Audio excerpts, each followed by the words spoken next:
Hey, what's going on, guys? Welcome back to another YouTube video, and in this video I'm going to talk to you about the difference between inline and block elements.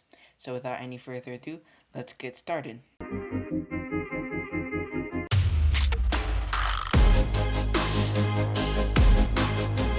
Inline and block elements are two different types of displays, and the display property is the most important CSS property for controlling layout.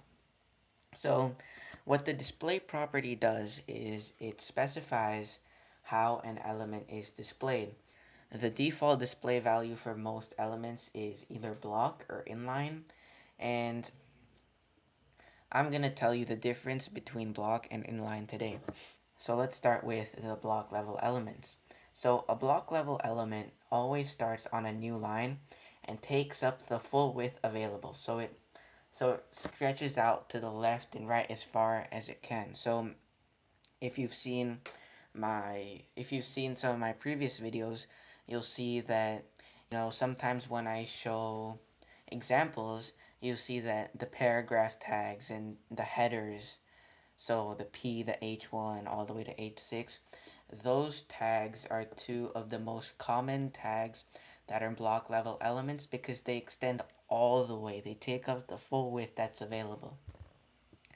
An inline element, what that does is it doesn't start on a new line, and it only takes up as much width as necessary.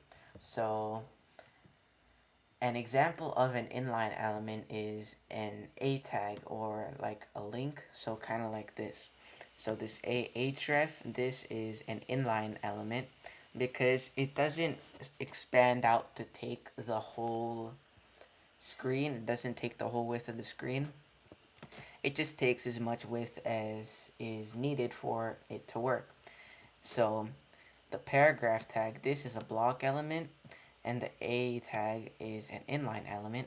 And to recap, a block element takes up the whole width of the page, and an inline element just takes up a small amount of the page. So knowing the distinction between these two types of displays is very important. So yeah, that's it for this video, guys. I hope you enjoyed. Don't forget to like and subscribe, and I'll catch you next time. Peace.